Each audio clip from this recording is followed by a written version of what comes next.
Greetings, salutations, grand risings, and everything else that gets your morning going.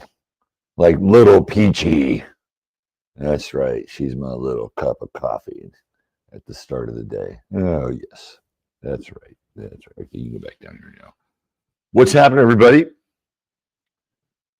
It's me, Robert Phoenix, your Astro Weatherman, checking in and delivering the celestial conditions for the day ahead. I hope everybody out there is staying warm. And if you're actually in a warm place, I hope you're really enjoying it because it is cold. It's cold up in these parts. I don't think any place in America, with the exception of maybe Florida, is escaping the polar vortex, which has descended upon us. But this is what we expect up here in the Northern Hemisphere. Starting with the time of Aquarius, which is February is really the coldest month, right? I think February is like the coldest and the cruelest month there is. And then we go into, now we're in Pisces season. And I guess we have Mardi Gras coming up here pretty soon, right? Then we have a little Fat Tuesday action coming our way. And then we roll into Lent. And then we're into the time of resurrection and the arrival of the sun S-O-N, and the sun S-U-N, when Aries season dawns upon this domain, both northern and southern hemispheres to boot. So that's where we are. I imagine it's going to get wet because all this snow has got to melt, right? I mean, that's just plain physics. But when we get into Pisces, Pisces is water and it is copious amounts of water. So I would imagine with all the planetary action lining up in Pisces, it's going to get very floody up in these parts. These parts meaning this northern hemisphere, particularly the United States, I think, where we have an overabundance of the frozen stuff. And that's just from the meteorological position and standpoint. Of course, we have plenty of other things going on, and we'll explore them here this morning on the Astro Weather. Let's see who's in the house. Who's in his house? Who do we got? Right at the top, my man DJ MC, Brother Mike. What's going on? Tracy F. Wake up, little Susie. Wake up. Oh, that's a call. That's a call for our gal, Susie Gemini. Susie Gemini, we're thinking about you. Julie Sunshine, 333. What's happening, big cat lady? Sue Leonard, birthday time. All right. So we got to get in a birthday tune. Let's see. What do we want? What do we want for Sue Leonard? What do we want? I'm dialing something up here. Dialing something up. And maybe it might work. You never know. You never know what the digital gods can bring us. You never know. Oh, here you go. I got it. I got it. This is just for you, Sue Leonard, and all of your Piscean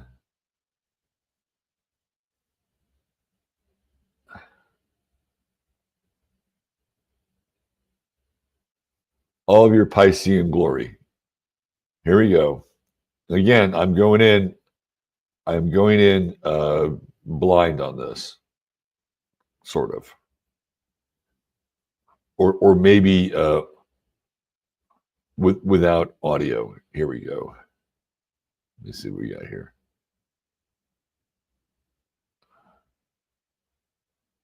All right, let's try this. Here we go. Here we go. All right. Which one is better? I have no idea which one is better. 1.2, 1. All right, we'll go with 1.2. All right, hold on. Here we go. Now remember, this is all just flying. I guess it's flying deaf because I haven't heard it. But let me right here. Okay, here we go. This is for our gal Sue down under, and we're honoring all of her Piscean magic and charm. Remember, I've never heard this, but it's a baby seal singing happy birthday. Here we go.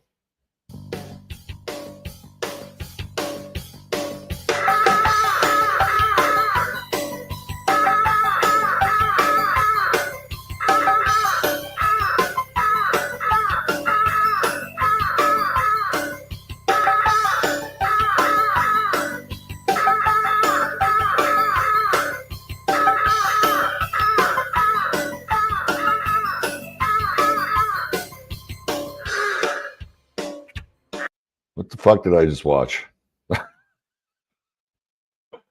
Sue, you deserve another tune. I don't know. Sometimes spontaneity can be magical, and sometimes it can maybe fall just a little bit flat. Let me see if I can find another one, Sue.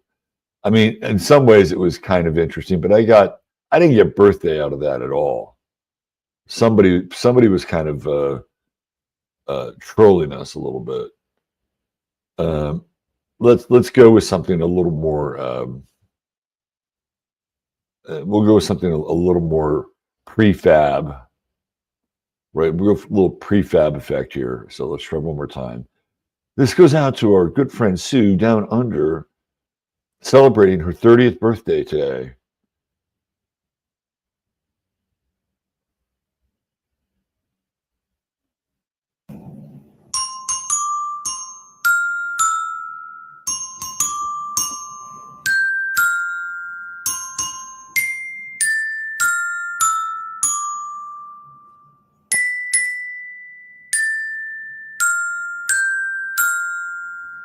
There you go. All right.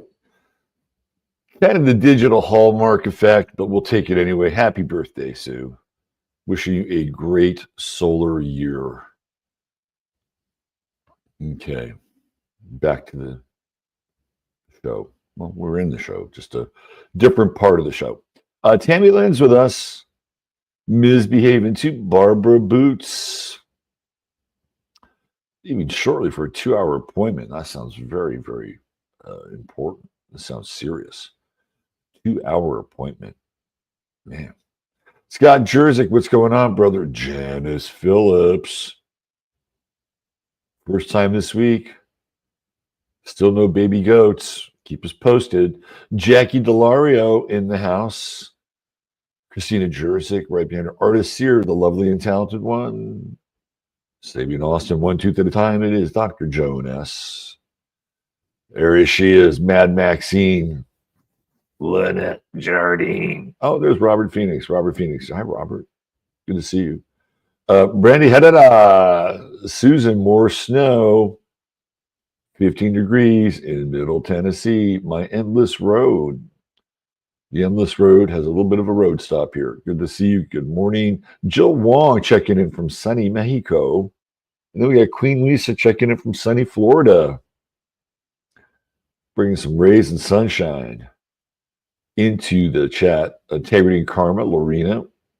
Great to see you. Lena Winkler. Stephen, the Jupiterian. Let's see what else. Josie Jazzy Junk. It is cold. Damn cold. Nice light. Checking in. Claire. Hi, Claire. Always good to see Claire.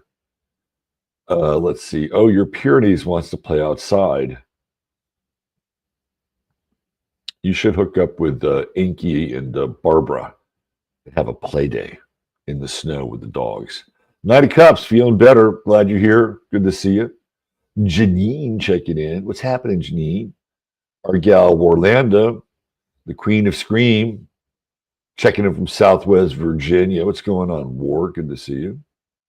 Let's see. Wesley and Wells, Somerset. I never catch us live because my UK workouts. We always catch in the evening. Sending best wishes from quite warm Glastonbury, Somerset, which is ironic given your heavy snow. Love Glastonbury. Love Glastonbury. Spent a few days there back in the 80s.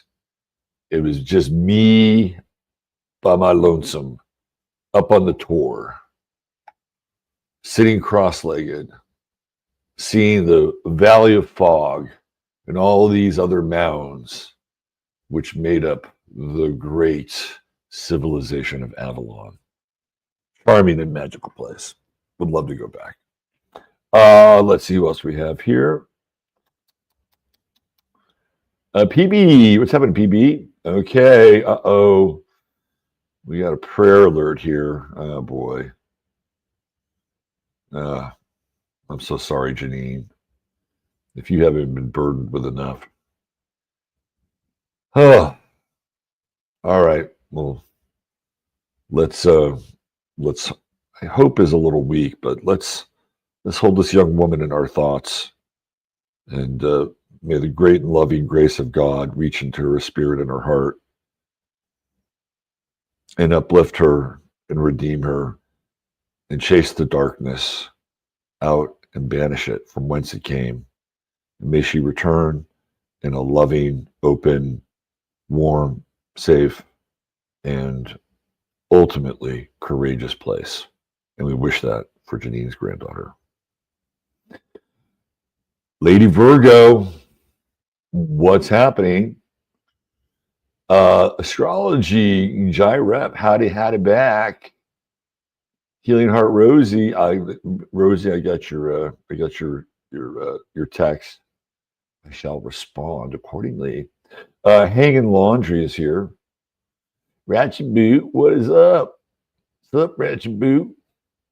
Cassandra Lynn, coffee time. I burned through my cup already. I'm done. I am sitting on half a cup of Zevia, which has become a slight addiction on my part. Desiree Conrad, Florida, cold too. Listen to that, Central Gulf Coast, 34. Diane Evans checking in. Hi, Diane. Kelly B, only petroleum electric generator warmth here so far. Snow as far as the eye can see. We're in it. Erica Modi. Hi, Erica.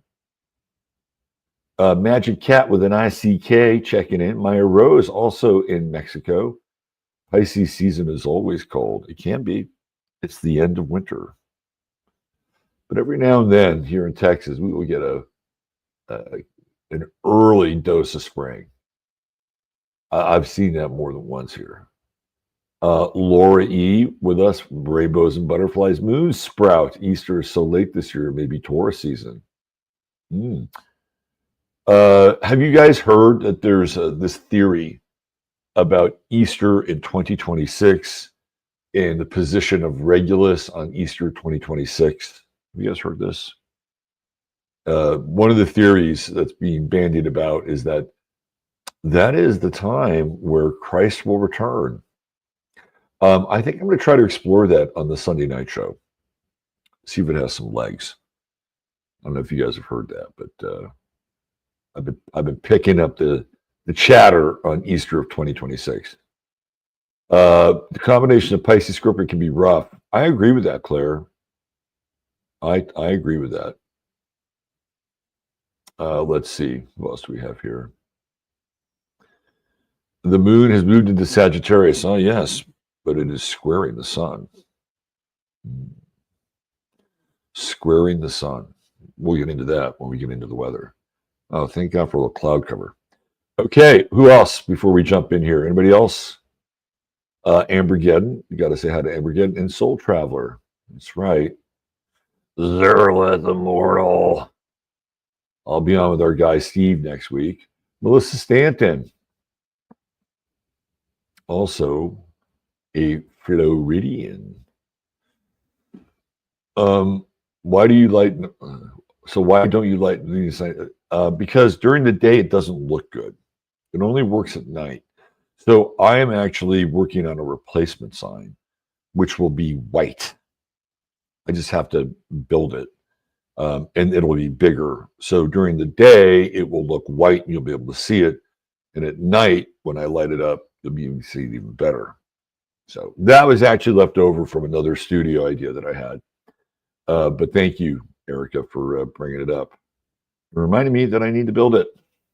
Lisa Ann White, the law. The law is with us. My man Steve is here on Thursday. Always great to see him, bringing the hammer. Brian Winchell checking in. End of Thursday here in Japan. After a busy day in which I treasured listening to Kurt Cobain, one of my faves. Yes, we're going to get into Kurt's chart today. He's the star of the day. And Kurt had a pretty powerful chart. You know, sometimes there is a correlation between a powerful chart and a powerful person. And Kurt Cobain personifies that. Let's see, who else? Steve, I hope you liked your song. At least the Hallmark version. Wasn't that an electronic song? I don't know, Steve. Baby seals are water puppies. Who doesn't love seals? They're awesome. Seals are awesome. Seals and otters. We need more seals and otters. For sure. Let's see.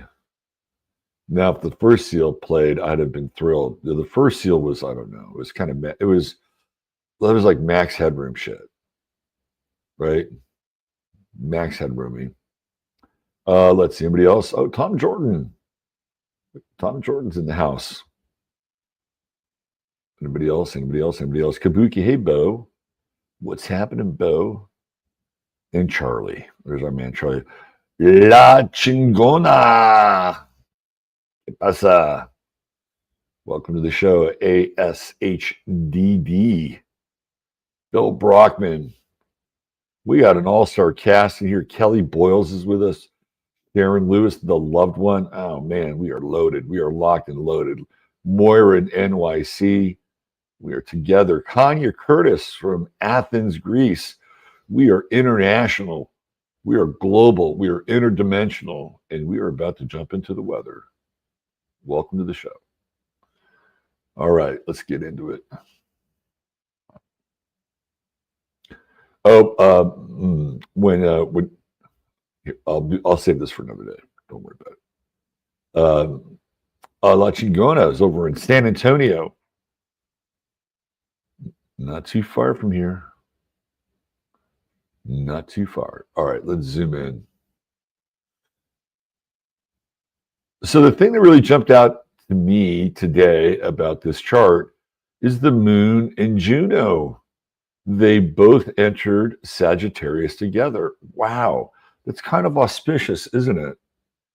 In a lot of ways, right? Because Juno is connected to fertility and new beginnings. And while the moon is not new in this position, the moon is also related to fertility. Of course, the cycles in many instances are predicated by what?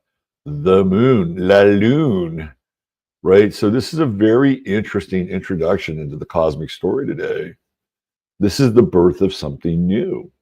But given that the moon is in this position, which is what waning gibbous, I believe, if I'm not mistaken, something new might have to do with something old. So you may want to look at or resurrect or breathe new life into something that might need it. A project that perhaps you've left hanging, one that you can reinvest in with some degree of vigor. You know, what is the fuel of Sagittarius? The fuel of Sagittarius is truth. It is truth. And what happens at times with Sagittarius, especially if you have Sagittarian aspects in your chart, you'll know this. That if for whatever reason, the thing that you've been doing, you lose some kind of interest in, it's usually around integrity and respect. And if you're involved with a work situation, I'll give you an example here. If you're involved in a work situation and the person that you are reporting to or the company that you're working for does something that is out of integrity, if you have Sagittarian placements in your chart, it is very hard to get remotivated once that happens. And I have Jupiter in Sagittarius in my first house. So I got a heavy Jupiter Sag thing going on in my life, right? And I worked for this company, and it was this digital music company, and this was a company that was listed on Wall Street. So we had to report to what they call the street, right? And the street was like, okay, you've done all these things, and your company looks like it's growing, so we'll make sure your stock price stays at a certain level. So there was a lot of pressure to get things done at this company, to sign deals, because it was a digital music company. And I started to negotiate with this guy in London who was a bad character. He was a bad character. I knew him. I had done a deal with him before at another company, and it barely slipped under the wire. But as I got into this second deal with him, it was not a deal that I thought we should do. And I'm a person that this is how I operate. That if there is a high degree of interference, I'm not going there. I got 3 planets in Libra, right? I'll move to another area where it's going to be easier and it's going to flow, and I'll find people that I can work with, and it's fine. And so I'm getting this sort of in the feedback loop, right? And I have this call with the CEO of the company, and he said, "What's going on with this label?" And he's really pressing me for this label. And I said, "Hey, look, this guy is getting squirrely. I'm taking this as a sign that we should walk away from this deal." And he says, "Just do what it takes. Just do what it takes. Get it done." I'm like, okay. So I did what it took, and I got it done. And yes, what happened? He was squirrely. And in the music business, you're supposed to provide information around publishing. Who owns the songs or the credits of the songs on the audio recordings that are being sold? Well, this guy never, ever submitted his publishing. Okay, never submitted his publishing. I even flew to London because I'm trying to figure out how to save this deal and kind of save my ass. I flew to London. I was going to other places in Europe. I flew to London and I took him out. And remember, this is like 2000, I don't know what, 7 maybe. And so a $350 dinner in 2007 is a lot different than a $350 dinner now. Trust me. So I took him to this $350 dinner. That's without the tip. Just me and him in Notting Hill, this Asian restaurant. Quite good, great dinner. And I'm thinking, okay, I've connected with this guy. We went out to a club afterwards. I said, we can make this happen. Well, the shit just wouldn't give me the publishing at any point in time. And so one day I'm sitting around because I'm working at home, and I get a call, and it's the CEO and it's people that are sitting there on the board. And the CEO jumps me, and he wants to know what's going on. And I had actually had, this is an important part, I'd actually had a talk with him prior to this ambush. And it was the setup for the setup. And he was, again, grilling me hard on this deal. And I had a plan to get it, but it wasn't about me, being the hammer and this guy being the nail. It was a different plan. Anyway, I said to him, with all due respect, I'll leave his name out of it. With all due respect, you were the one that pushed for this deal. I called him on it. He didn't like it. So when I got this call, I was ambushed, and he flipped it, and he was the one in that meeting publicly with the board, the lawyer, everything, calling me out, telling me I was the one that pushed for the deal. This is dirty corporate America, right? And I said, okay, all right, fine. Yeah, all right, yeah. And that was it. I was done. I could not remotivate myself to be a part of that business. This is what I'm talking about with Sagittarius. Right? Once Sagittarius loses faith in the thing that they're doing, you will not get them back. You will not get them back. Any Sagittarian aspects in your chart, you know what I'm talking about, right? Because it's important, right? It's one of those signs that deals with like principle. Okay, so we have this Moon Juno conjunction, which is the birth of something new. What are you going to give birth to? It has to be authentic. It has to be connected to your spirit. To me, of all the signs in the zodiac, Sagittarius is the yes sign, right? Do you want another beer? Yes. Would you like a second helping? Yes. How about another slice of pie? Oh, yes. Yes, indeed. Right? Sagittarius is the yes sign. So it's something you have to be able to say yes to. But with the moon, right? With the moon, I do believe that again, this is something from the past. And why? Because it's the waxing gibbous position. That's where the moon is. So it's something 3/4 finished or half finished that you can reinvest in. And maybe some time has passed, and philosophically or spiritually, whatever, you can go there again. Now we do have a sun moon square. Now let's talk about that. And that's really happening today, or tonight, wherever you are. Sometimes even the best intentions don't work out very well. And to me, this is the sun moon square. And with the moon, I just spoke about all the great things about Sagittarius, right? But Sagittarius, like every other sign, has its, the other side of the ledger sheet. And one of the things that Sagittarius can be is bombastic. It's a bit of a bombastic sign.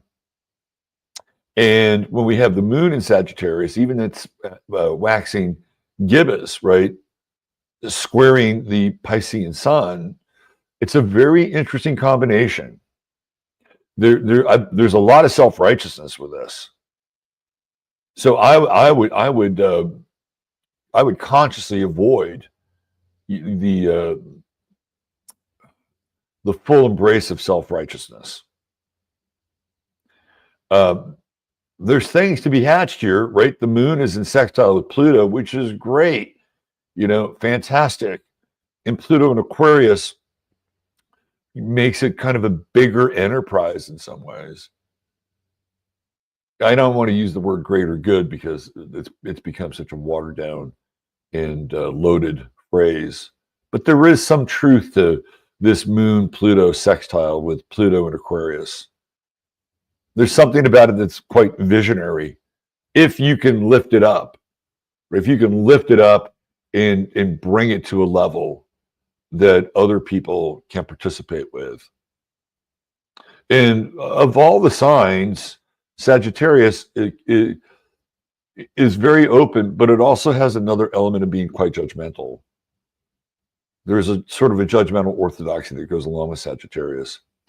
And meanwhile, Aquarius is probably one of the least judgmental signs, unless, of course, you cross certain lines when it comes to whatever kind of Aquarian ethics a person has, but by and large, more open. So you have this interesting combination between, and I think Sag and Aquarius work incredibly well together. Incredibly well. So again, if you want to bring something back, restart something, breathe new vitality into it, this is a very good time to do it, with this idea that maybe perhaps you don't have to do it alone, that there can be other people that can help you with whatever project or whatever new idea or thing that you want to bring into the world, which is also very Aquarian. From the sun moon square position, I feel like you have to be, this is just on a personal level now, you have to be very conscious and aware of con men and con women. This is, look at where the sun and Jupiter are. Like, if something is too good to be true, it is. It is too good to be true under these conditions. So that's another thing that you have to, file away for today or tonight, right? Because the energy in the air promotes a sort of disingenuousness, people promising more than they can deliver. And by the way, they may be very sincere in their intent. They may think that they're going to do the things that they're actually going to do, but there's a much greater chance that they won't. Now, again, if you take that moon and you bring it back into Pluto and Aquarius, and if you're being, I hate to use this word again, over you, but if you're being somewhat inclusive, or if you're using it to kind of build out your network or involve other people and distribute some degree of responsibility or activity that would be intrinsic to your project, or the rebirth of your project, or the reinvestment, that could be good. Just make sure you vet some of your people that are part of that. I think this is also today, just in general, religiously, a very delusional day. I think this is one of those days that is ripe for some crazy, uh, religious type to do something off the wall and fill in the blank of the religion. Now, this is a story that I didn't report on. It's kind of leaning into it a little bit, right? It's more like Jupiter Sun square. It's this crazy story. There are these two Jewish guys, right, in Florida, who shot this guy in Florida because they thought he was a Palestinian, and he was actually Jewish. And it's like it's the Spider-Man meme, right? It's a bit like, that's so fucking Aquarian and upside down. But that did happen with the Sun Jupiter square, and there's a kind of zealotry that kind of goes on, especially today. Today, if we had to have a zealotry meter, today would be at about a 9 with that Sun Moon square. So, and that goes for, it's not just religion, but it's religions that are being made and being formed before our very eyes, and the type of zealotry that people are promoting and engaging in. So it's a very interesting day energetically. Don't be alarmed by it, but be on your toes. Be on your toes, and not everything that comes into your path today is what it seems. And again, the phrase I would use would be, beware of con men, con women, and swindlers, because the intent is not necessarily in your best interest. Okay. What else do we have? Mercury is trining Mars. I like that. I like that. I had a really interesting conversation last night over dinner, and it was with somebody who didn't really know me. I mean, there was somebody who was there who knew me quite well, and we got into some a very interesting topic. And the topic was, why did I get canceled on YouTube? So this person's not really familiar with what I talk about, and so I went down that alley, right? I went down that path, and one of the things that I brought up was the occasional pickaxe to the third rail. And as we got into this, right, and I got deeper and deeper and deeper, I realized it began to offend her. And she began to throw out all these things that I might want to think about, or countering the things that I was talking about, which was fine. I people are able to have their point of view. It was a very interesting discussion. And remember, it started off when she said, why did you get canceled? And eventually I got there, and I said, well, I think this might have been one. This is one of the reasons why I'm not very popular on YouTube. It's the algorithm. And so by the time we get to a certain point in the discussion, she said, I've had enough. I've had enough. I don't want to talk about this anymore. And I said, well, you just canceled me. And so what happened was I demonstrated the effect of YouTube and why it happened. It was right there, right? And to me, this is the Mercury Mars trine, in that I'm not saying I'm a sort of a paragon of public speaking or anything, right? But this was where it was going, and I was doing my best to be authentic and share with her what I felt that I believed to be true. And it worked out so that her response was ultimately the same response of YouTube. And then I said, and by the way, I didn't bring this up, right? I didn't bring this topic up. You were the one that asked me, so I went there, right? So it was a really interesting dynamic and a very interesting conversation in that regard.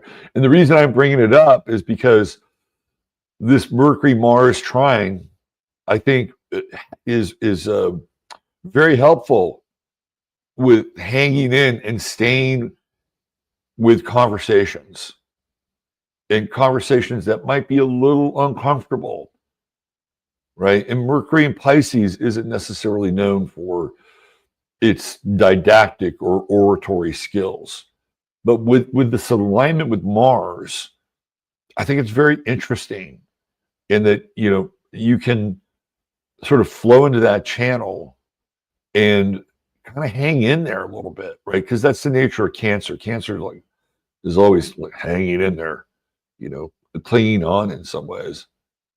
And I didn't know how the end of that conversation was going to go, but that's where it went. And so it was a demonstration in real time. It was very interesting. So, you know, my advice here, or, you know, the Astro Weather tip is to hang in there with conversations. Hang in there. And the key is also to not be, now this is a bit challenging because Pisces is a water sign. You're going to delve into emotion, but for the key was to not be emotional about it. And when you get into certain conversations, and you talk about things that might be verboten, it helps to have had a number of conversations around it, simply because you're going to be more comfortable talking about it versus, oh my God, what's this person going to think? Right. But whatever it is, it doesn't have to be, you know, cancel talk, right? But it could be a conversation that you're having with somebody in your life, perhaps a family member, a loved one, a friend. Hang in there with the conversation, right? Because and again, I didn't know what destination I was going to get to, but we got there, and it was like, well, you just demonstrated what happened. And a lovely person, by the way, a very lovely person. I have no, in fact, this person's welcome in my house. Very cool, right? And it was one of those things where, you know, two people from different cultures seeing the world in different ways didn't really agree ultimately at the conclusion. But it was worth having that conversation for me. Maybe it's not for them. I don't know. But hang in there with those conversations today. Okay, why don't we just get ahead and move into the star of the day, because we have a lot of ground to cover with Mr. Cobain. A lot of ground to cover. I want to spend the rest of the show talking about it. All right, let me get my banner up.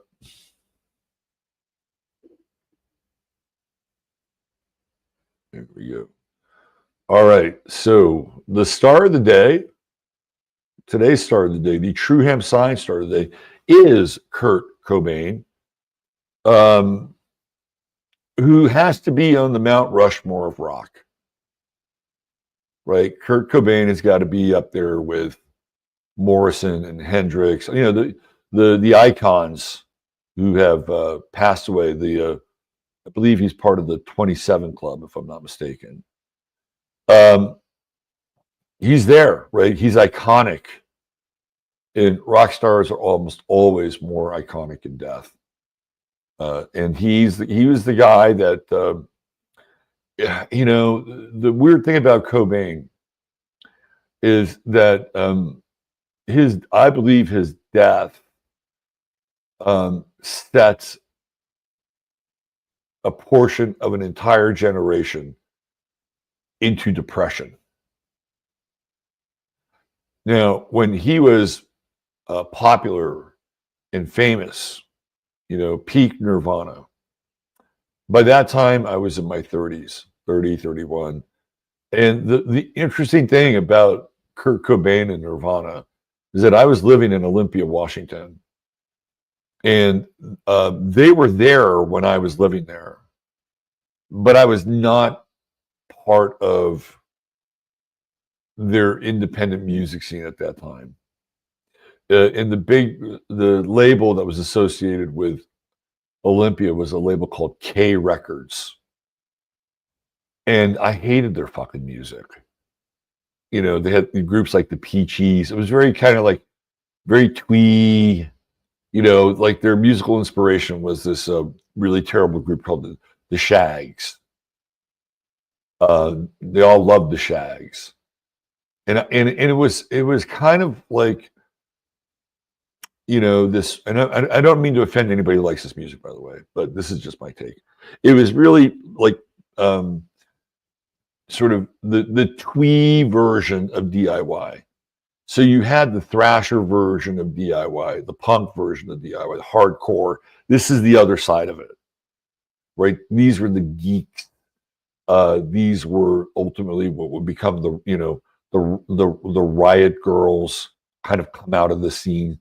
Leader Kinney kind of comes out of this scene. Bratmobile, the K Records spawns it all. And I just didn't like the music. And one of the reasons I didn't like the music is because I felt like it was very cliquey. You had all these people who thought it was great because it was part of their generation, and it was sort of like this, in crowd thing. And I'm like, yeah, I really don't get it. Like, it's not my thing. But that was the scene that was happening in Olympia, and Kurt was there, and he was kind of connected to those people. And I knew people in Olympia. Yeah, man, I just saw Kurt last week at a party, man, and he was sitting there in the corner, and man, he was really high. He didn't say anything to anybody. And then one day I walked into Evergreen, I believe it was Evergreen Records, this record store in Olympia, and I walked in, and not the album itself, but like the album cutout for Nevermind, there were maybe about 30 of them hanging from the ceiling in this store. It was the first time I'd heard Nevermind, and it was amazing. I'm like, holy shit, this thing is going to be huge, right? So Kurt was living in Olympia, and that was really sort of the last sort of crucible for Nirvana before they became iconic. And the reason I bring this up is because the generation that was younger than me looked to Kurt Cobain in the same way that people look to Jim Morrison or Jimi Hendrix or any of these icons, from the 60s realm of rock. I'm sure there's some in the 70s, but it was this generational bond that Cobain had, and he spoke to them, right? A lot of them felt very disaffected. Politically, it was a shitty time. Bush was going overseas and, rampaging in Iraq. So there was a lot of kind of latent cynicism in the air. And Cobain becomes one of these culture heroes. He becomes a voice for the generation.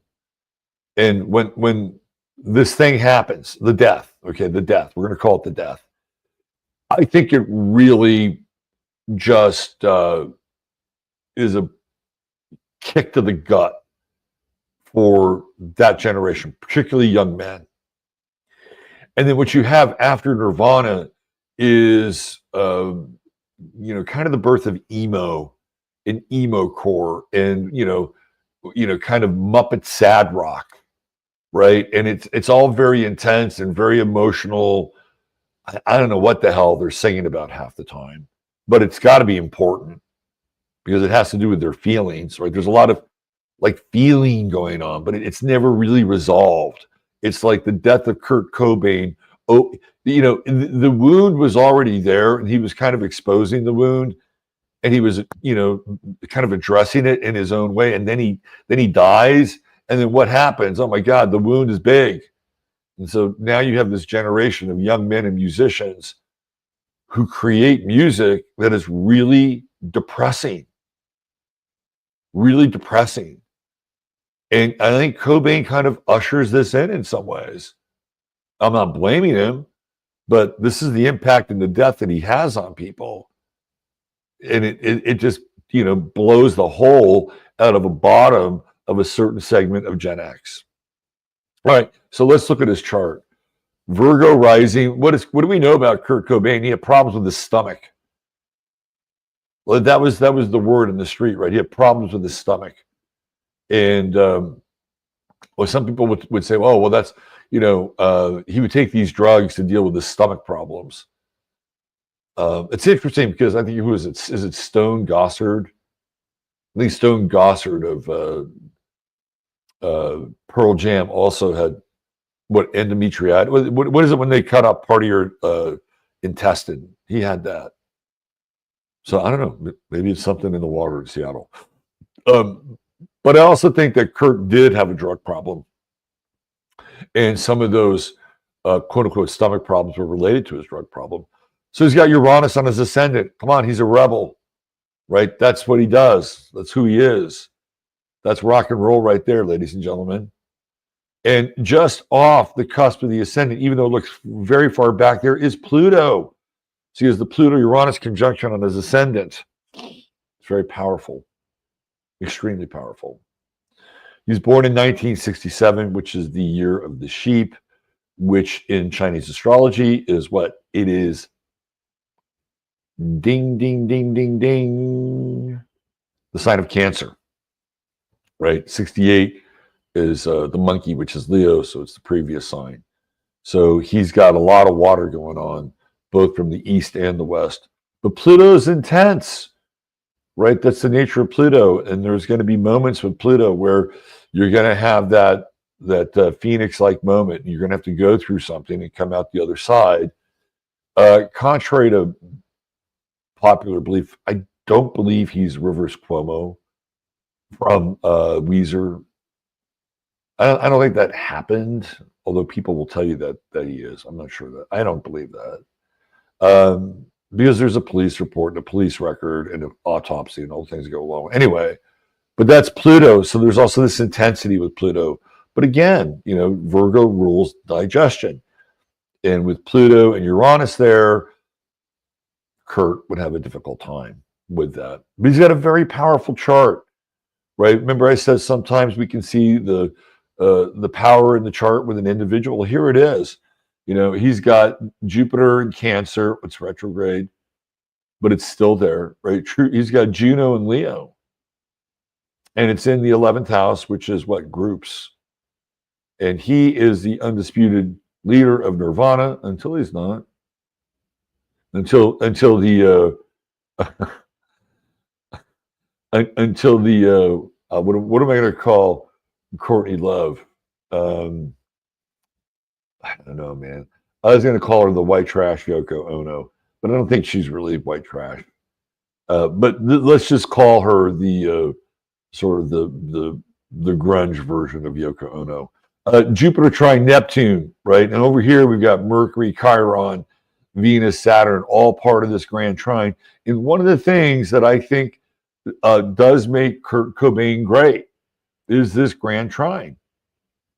And it's Chiron, right? It's Chiron in Pisces, the wound, right? This psychic wound, and there's something ultimately redemptive in Cobain's music for people. You wouldn't think that it was healing music, but for a lot of people it was, because through the lyrics and through the sort of the sonic intensity, it was very healing for people. And one of the things that Cobain certainly was is he was a bit of a heretic. And that's what Chiron in Pisces is. It's heretical. So the power here is in the creativity of the grand trine. Okay, so he also has Mars in what? He has Mars in Scorpio. Very powerful, right? Mars trine Sun right there. Look at that. 1 degree, 1 degree. When Kurt Cobain really got into something and quote unquote channeled it, he was doing it with intensity. Mars square Jupiter, that's overdoing, right? Mars in Scorpio. There is addiction here in Kurt's chart. Ain't gonna lie, Sun Neptune square. This is also somebody who, by the way, isn't always that confident about what they were doing. I'm sure at times Kurt would say, well, I'm not a very good guitar player. You look at all these other people around, like, he's so much better than I am. Right? You get that with the Sun Neptune square. Sometimes people are dealing with perhaps a bit of the imposter syndrome with the Sun Neptune square. But then he would alternate and go into that Sun Mars trine, and so it would go on and off because he knew. I'm sure he knew that when he was on, he was really on, right? Because you could feel it. He has all this water in his chart, and he could feel it. But then maybe when he was off stage, and maybe when he was in his personal life, he had these demons he had to deal with. And growing up in Aberdeen, Washington is no easy feat. I don't know if you've ever been to Aberdeen, Washington. It's one of the most fucking depressing places. Like, if you wanted to go to Ocean Shores, you had to go through Aberdeen. Home with Kurt Cobain. It's like, let me just get through this town. It's an old logging town. So he's got this grand trine channeling. He's channeling all this emotion through the grand trine. What he doesn't have is he doesn't have a lot of air. So he cannot be objective. There's no objectivity. This is the challenge without having a lot of air. He also doesn't have a lot of fire, right? Minimal fire, but he's got plenty of water, and he has enough earth to be able to ground it somewhat, even though Pluto and Uranus are not very ground-worthy on the ascendant. But you can see it. You can see the emotion. You can see it here in the chart. And even with the moon, the moon, by the way, who does he hook up with? Well, he hooks up with Courtney Love. And what is she? She's a Cancer. I actually have their charts together. I'll bring them up in a second. But that's the thing with the moon as well in the 10th house, being able to tap in to the sort of the zeitgeist, the emotional zeitgeist. The other thing with the moon as well is like your life is kind of on display with the moon in the 10th house. And man, I don't know what kind of a memory you have, but 90, 91, 92, like Kurt Cobain couldn't do anything without either one of the music magazines or a tabloid writing about it, right? Writing about possibly his heroin addiction, these stomach problems, the addition to Courtney Love, and it was all kind of out there, right? Like, and for somebody who's a Pisces and wants to be very private, all those details were very messy, very, very messy. That's the moon in the 10th house. Your life is not your own.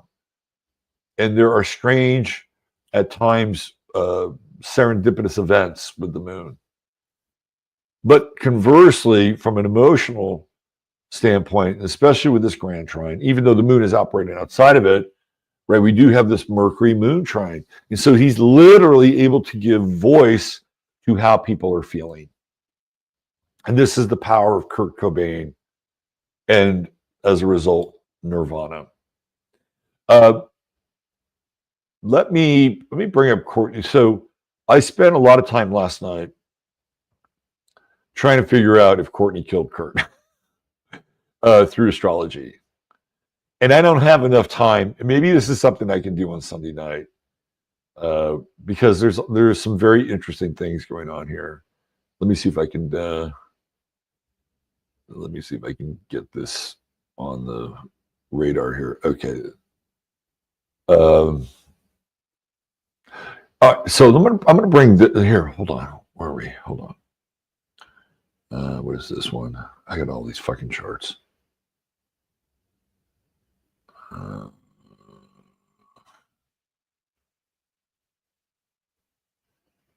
It's the composite. Okay, so this is what I'm looking for. I'm just gonna do this. I got about 5 minutes left. Let me see if I can kind of burn through this.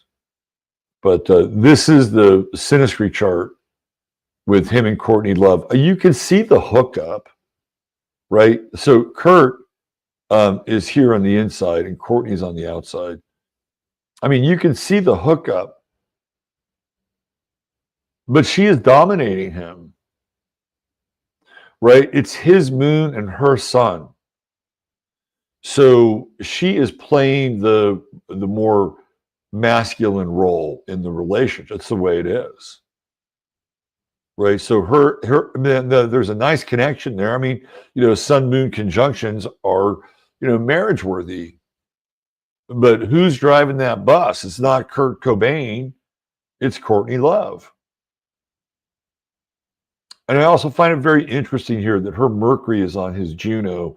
And of course, word on the street is that Kurt Cobain created a lot of the songs for the first Hole record. Right?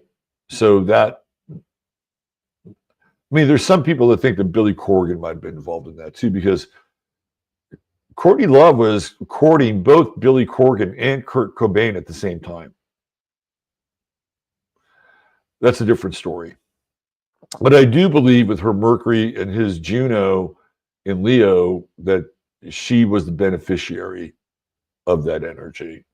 Now, some people say that Courtney Love was a he and became a she. I don't know if that's true or not, but what I do know is that there's a Venus-Mars conjunction in her chart. And we've talked about Venus-Mars and how Venus-Mars can be both masculine and feminine. And sometimes that person can look very masculine and sometimes they can look very feminine. And this is the case with Courtney Love.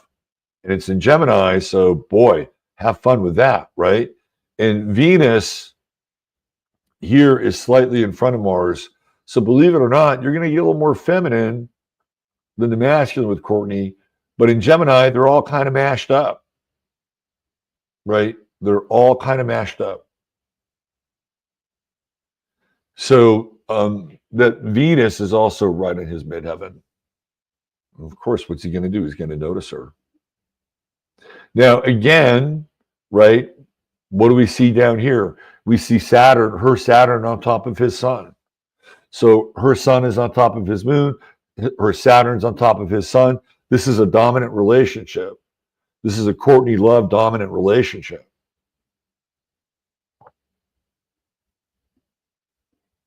Now, the question is, was she involved in the death of Kurt Cobain? Now, what I did here, I'm just trying to do this very quickly. I may not do it service. Let's do this right here. Okay. So this is the death of Kurt Cobain. This is what the Seattle police determined April 5th at 7 p.m. 1994. So what can we determine from this chart? Well, look at where Mercury and Mars are. Right? First of all, Mars is opposing his Uranus and Pluto. To me, that's a smoking gun. Right? That is a smoking gun because he died by a gunshot wound. And where is this happening? It's happening in his 7th house. The house of what? Partnership. Okay? Am I saying that Courtney Love did this? What I am saying is that if we were looking to find the smoking gun in this chart, the person who was responsible for pulling the trigger, if Kurt himself did not pull the trigger, with Mars, Mercury on that descendant, it's in the realm of partnership. I'm just saying here. I'm just reading the chart. Right? I'm just reading the chart. Also here we have Venus in Taurus. Right on top of that true node in Taurus in Kurt's 8th house. Other people's money. Right? What do we have? We have an entire, well, we got 2 albums plus an EP and huge amounts of royalties. Huge amounts of royalties. Again, with Venus here, there is a recipient. There is a connection. What does Venus rule? Relationship and partnership. I'm just saying there's a deal. There was a deal that was done here. That's my 2 cents. Right? That's just my 2 cents. And then of course we have Pluto squaring Kurt's sun. And that's going to be going on for a while. So there were times where I think he might have gone to the hospital, he might have had some kind of OD situation. It was in the air. It was in the air for Cobain. But if I was looking at one thing that I'd take away from this, it's this right here. Mars, Mercury, right in the house of partnership, right there, right across from Uranus, Pluto. It's almost like the path of a bullet. All right. Gee, I'm leaving you on such a positive note today. Now, I mean, this was of interest to me. So I spent a fair amount of time looking at this last night. And I'm not saying that a certain person did it, but if we are looking at this, right? If we are looking, even where the sun is, right? Where's the sun? The sun is in Aries. And if we know that this is Cobain's moon, where's Courtney Love's sun? It's right there. It's right there, right on top of his moon. So also the sun at that time, which is really ingressing into the 8th house, squaring Kurt's moon and squaring Courtney's sun.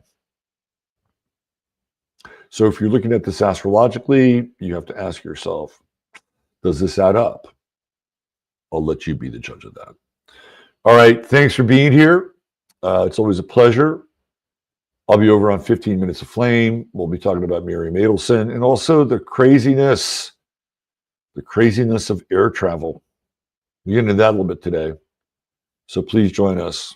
Don't forget to hit like, subscribe, ring the bell so you know when I'm going to do a live show. Ring the bell. Anything else? Stay warm out there. Stay cool. Stay warm. Stay cool. Treat each other well. God bless. Love you all. Bye for now.